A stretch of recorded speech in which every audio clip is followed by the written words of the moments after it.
जय हिंद दोस्तों, नमस्कार। मैं Ravi Saini we the educator YouTube channel पे आप सबका स्वागत करता हूं। आई होप आप सब लोग अपने घरों में होंगे और सेफ होंगे और कोरोना को मात देने के लिए अपना ख्याल रख रहे होंगे। तो जैसा कि आप सबको पता है कि हमारी जो करंट अफेयर्स की सीरीज चल रही है, जहाँ पे हम बात करते हैं मोस्ट इम्पोर्टेंट करंट अफेयर्स की। जैसे कि आप सबको पता है कि एक दिन हम इंडिया और वर्ल्ड के करंट अफेयर्स आप लोगों के लिए लेके आते हैं, तो वहीं दूसरे दिन राजस्थान करंट अफेयर्स के क्वेश्चन आप लोगों के लिए अवेलेबल करवाते हैं।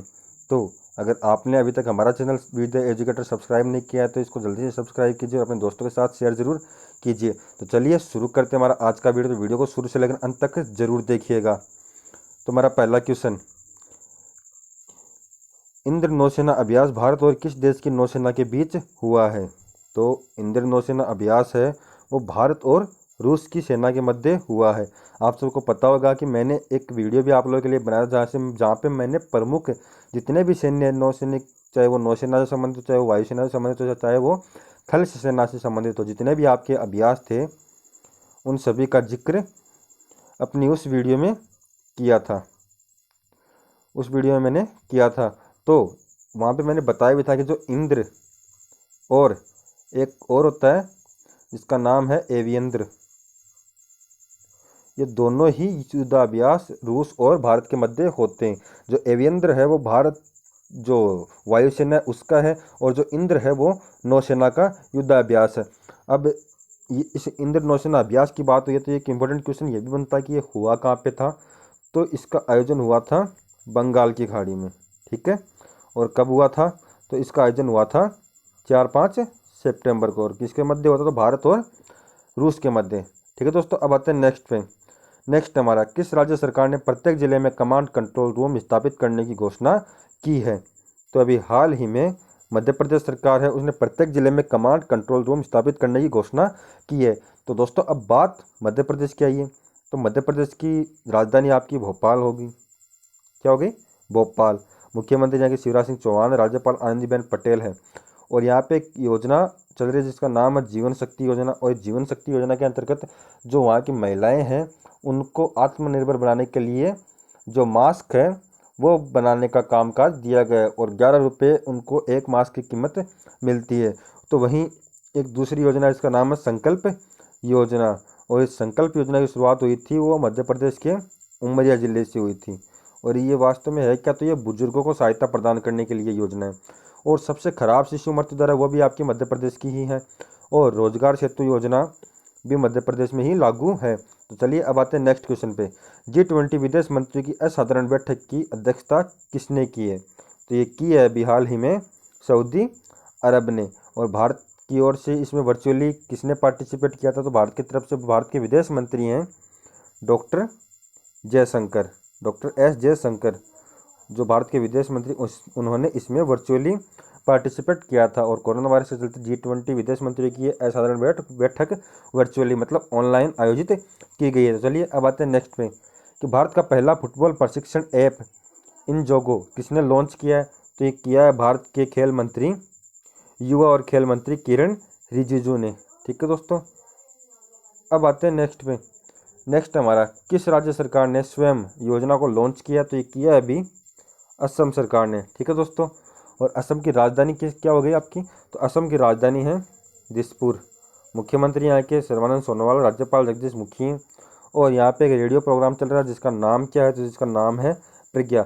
और जो हिमा दास है एथलेटिक्स है भारत की, वो भी आपके असम से ही बिलोंग करते हैं और उनको डिंग एक्सप्रेस कहा जाता है। तो बहुत बार क्वेश्चन ये आता है कि जो डिंग एक्सप्रेस है वो किनको कहा जाता है? तो कहा जाता है हिमा दास को। और यहाँ पे एक योजना और चल रही है जिसका नाम है धन्वंतरी।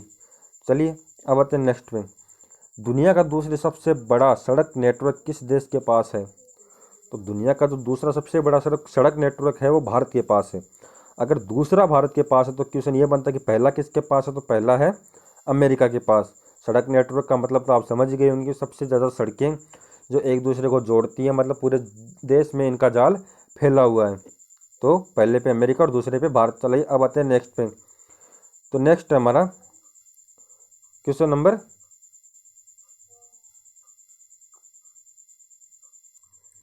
नेक्स्ट हमारा, डॉक्टर नीना मल्होत्रा को किस देश में भारत का राजदूत नियुक्त किया गया है?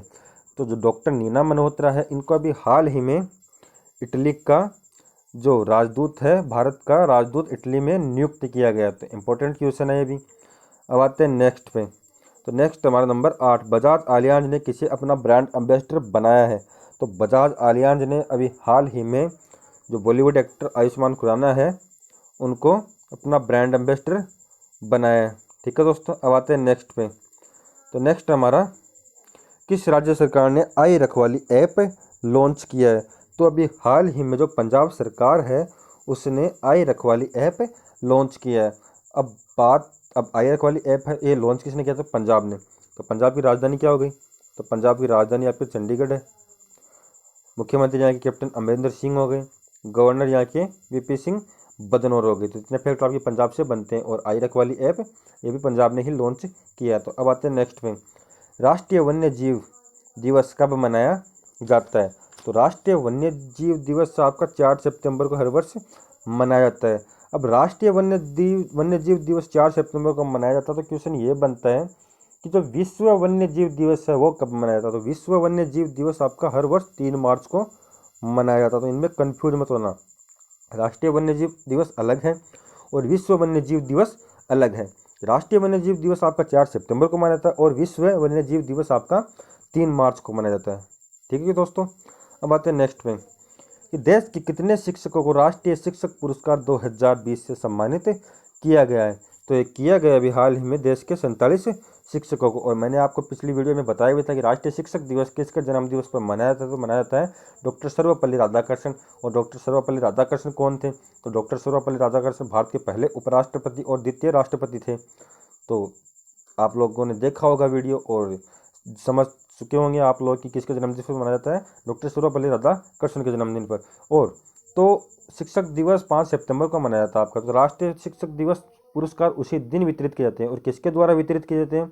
तो देश के राष्ट्रपति के द्वारा ये वितरित किए जाते हैं। तो इस बार 47 शिक्षकों को यह सम्मान प्राप्त हुआ है और पहली बार यह वर्चुअली तरीके से आयोजित किया गया है। और जो पुरस्कार वितरण करने का काम वो किसने किया था? डॉक्टर जो हमारे देश के राष्ट्रपति रामनाथ कोविंद जी, उन्होंने जो राष्ट्रीय शिक्षक पुरस्कार 2020 है उनको वितरित करने का कार्य किया था। ठीक है दोस्तों, अब आते हैं नेक्स्ट पे। नेक्स्ट हमारा, भारत ने किस वर्ष तक 100 मिलियन टन कोयला गैसीकरण का लक्ष्य निर्धारित किया है।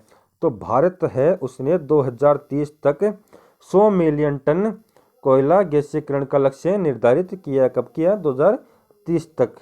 ठीक है दोस्तों, अब आते हैं नेक्स्ट पे। नेक्स्ट है हमारा, सोनमुरा दाऊदकंडी अंतर्देशीय जल मार्ग भारत और किस राज्य को बांग्लादेश से जोड़ते हुए शुरू किया गया है। तो ये किया गया है बांग्लादेश और त्रिपुरा के मध्य। जो त्रिपुरा का जो सोनमुरा है और बांग्लादेश का दाऊदकंडी है, उन दोनों ही जगह को ये जोड़ने का कार्य करेगा। ठीक है दोस्तों, अब आते हैं नेक्स्ट में। तो नेक्स्ट हमारा, राज्य की ease of doing business ranking 2019 में किस राज्य ने शीर्ष स्थान हासिल किया है। तो ये किया है शीर्ष स्थान आंध्र प्रदेश ने। अगर आंध्र प्रदेश से शीर्ष पे है तो क्वेश्चन ये भी बनता है कि द्वितीय स्थान पे कौन रहा था। द्वितीय स्थान पे आपका उत्तर प्रदेश है, थर्ड पे तेलंगाना और राजस्थान है, उन्होंने 8th स्थान हासिल किया है। इंपॉर्टेंट क्वेश्चन है भी। चलिए अब आते हैं नेक्स्ट पे। तो नेक्स्ट हमारा और आज का अंतिम क्वेश्चन इस वीडियो का करंट अफेयर्स का, कि लेटेस्ट ड्रीम नामक पुस्तक का विमोचन किया जाएगा, इसके लेखक कौन है। तो दोस्तों 14 सितंबर को आपका हिंदी दिवस आता है, उसी दिन इस पुस्तक का विमोचन किया जाएगा। तो इसके लेखक हैं वो है पोप फ्रांसिस। ठीक है दोस्तों, तो ये थे हमारे मोस्ट इंपॉर्टेंट 15 इंपॉर्टेंट क्वेश्चन। तो आप लोगों के लिए अपकमिंग एग्जाम में बहुत ज़्यादा इंपॉर्टेंट होने वाले हैं।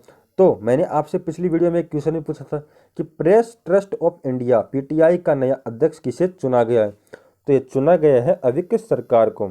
तो क्वेश्चन इंपॉर्टेंट है ये भी, क्योंकि जो लास्ट ईयर 2019 में IBPS की एग्ज़ाम लगी थी, मतलब बैंक की जो एग्ज़ाम करवाता है IBPS, वो एग्ज़ाम में लगी थी। तो उस time press trust of India का जो अध्यक्ष है वो विजय कुमार चोपड़ा को बनाया गया। तो वहाँ पे एक क्वेश्चन बना था कि प्रेस ट्रस्ट ऑफ इंडिया का नया अध्यक्ष किसे चुना गया। तो उस टाइम पे विजय कुमार चोपड़ा को चुना गया। अगर आज आपसे एक क्वेश्चन पूछें आने वाले एग्जाम्स में, तो आपको अविक सरकार पे क्लिक कर देना है। ठीक है दोस्तों, तो इंपॉर्टेंट क्वेश्चन है। और आज का क्वेश्चन आप लोगों के लिए कि रेलवे बोर्ड के मुख्य कार्यकारी अध्यक्ष या CEO के रूप में किसे नियुक्त किया गया है। विक्की यादव, हेमंत सिंह, सुशील कुमार या पीयूष गोयल? इसका आंसर आपको हमें कमेंट करके बताना है। और ये क्वेश्चन भी आप लोगों के लिए वेरी वेरी इंपॉर्टेंट बनता है, क्योंकि रेलवे का जो इतिहास है, उस इतिहास के अंतर्गत पहली बार रेलवे बोर्ड ने एक सीईओ का पद, मतलब सीईओ का पद निर्धारित किया है। तो उस सीईओ के पद पर किसे नियुक्त किया गया अभी हाल ही में? तो इसका आंसर आपको हमें कमेंट करके तो बताना है। आई होप तो आपको हमारी वीडियो कैसी लगी हमें ये भी कमेंट करके ज़रूर बताया करो। आप कुछ कमी रह गई तो वो भी बताया करो, ताकि हम उन कमियों में सुधार कर सकें।